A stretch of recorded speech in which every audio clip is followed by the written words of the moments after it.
আমাদের এডিনগর পুলিশ লাইনের ভিতরে যে সকল কোয়ার্টারগুলি আছে এবং তার সম্মুখে যে রাস্তাগুলি আছে, তো আমাদের পকেটমধ্যে এসপি যিনি আমাদের মানিকবাবু এবং অন্যান্যরা এখানে আমাদের কাছে বলেছিলেন যে এটা একটু ভিজিট করা, রাস্তাগুলি মেনটেনেন্স করা বা নতুনভাবে কিছু করা।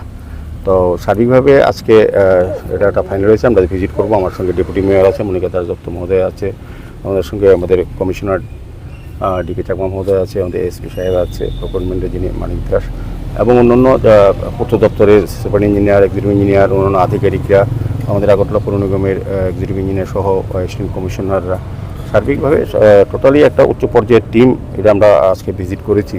এবং এটা আমরা দেখেছি তাদের যে দাবি বা তাদের যে বলা যে রাস্তাটা সংস্কারের অভাবে ঢুকছিল এবং খুবই করুণ অবস্থা, এটা প্রায় 2.30 প্রায় হবে। তার দুইটা পার্টে এটা নেওয়া আছে, একটা এএমসি একটা পূর্ত দপ্তর মিলে আমরা চেষ্টা করব সার্বিকভাবে রাস্তাটা যাতে সংস্কার করা যায়। পুজোর আগে করা সম্ভব হয় না, পুজোর পরে করবো, কিন্তু সাময়িকভাবে যাতে মেনটেন্যান্স করা যায়। আমি পূর্ত দপ্তরে যারা আধিকারিক আছেন তাদেরকে অনুরোধ করেছি, তারাও সম্মত হয়েছেন, করার চেষ্টা করবেন। আর পুজোর পরে আমরা এএমসি এবং পিডব্লিউডি মিলেই ডিভিশন 5 বোধ না 5 তা মিলে আমরা আলোচনা করে কাজটা করে দেবো। সার্বিক এই এলাকায় যারা বসবাস করে, এই কোয়ার্টারে যারা অধিবাসী, আমাদের আরক্ষা দপ্তরে যারা দিন রাত আমাদের সরকার এবং মানুষকে, জনগণকে রক্ষা করে সমস্ত প্রয়োজনীয় কাজ করে, তাদের যাতে সুন্দরভাবে ভালোভাবে থাকতে পারেন, রাস্তা ব্যবহার করতে ভালোভাবে, সেই দায়িত্ব কিন্তু আমাদের এএমসি এবং আমাদের রাজ্য সরকারের বিভিন্ন দপ্তরেরও।